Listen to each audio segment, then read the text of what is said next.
राधे राधे। आप सभी का अमृत कथा कहानियां चैनल में स्वागत है।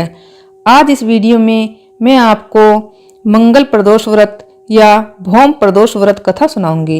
हर माह के शुक्ल और कृष्ण पक्ष की त्रयोदशी तिथि को प्रदोष तिथि का व्रत किया जाता है और जब यह तिथि मंगलवार को आती है तब उसे भौम प्रदोष व्रत के नाम से जाना जाता है। भौम प्रदोष व्रत में कथा सुनना व कहना बहुत पुण्यदायी माना जाता है और इस कथा से पूजा भी पूरी होती है। मान्यता है कि भौम प्रदोष व्रत की कथा सुनने व कहने से भगवान शिव का आशीर्वाद प्राप्त होता है और जीवन के सभी कष्ट दूर होते हैं। भौम प्रदोष व्रत कथा।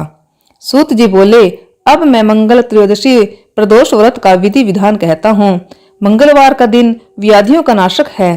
इस व्रत में एक समय व्रती को गेहूं और गुड़ का भोजन करना चाहिए। इस व्रत के करने से मनुष्य सभी पापों व रोगों से मुक्त हो जाता है। इसमें किसी प्रकार का संशय नहीं है।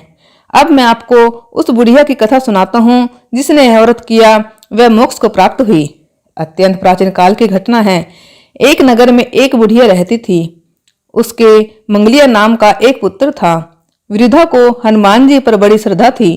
वह प्रत्येक मंगलवार को हनुमान जी का व्रत रखकर यथाविधि उनका भोग लगाती थी। उसके अलावा मंगलवार को एक न तो घर लीपती थी और न ही मिट्टी खोदती थी।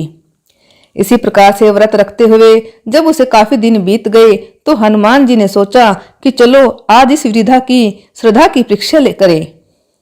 वे साधु का वेश बनाकर उसके द्वार पर जा पहुंचे और पुकारा, है कोई हनुमान का भक्त जो हमारी इच्छा पूरी करे। वृद्धा ने यह पुकार सुनी तो बाहर आई और महाराज क्या आज्ञा है। साधु वेशधारी हनुमान जी बोले कि मैं बहुत भूखा हूँ, भोजन करूंगा, तू थोड़ी सी जमीन लीप दे। वृद्धा बड़ी दुविधा में पड़ गई।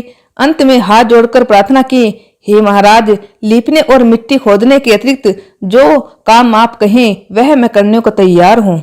साधु ने 3 बार परीक्षा करने के बाद कहा, तू अपने बेटे को बुला, मैं उसे औंधा लिटाकर उसकी पीठ पर आग जलाकर भोजन बनाऊंगा। वृद्धा ने सुना तो पैरों तले की धरती खिसक गई, मगर वह वचन हार चुकी थी। उसने मंगलिया को पुकार कर साधु महाराज के हवाले कर दिया, मगर साधु ऐसे ही मानने वाले न थे।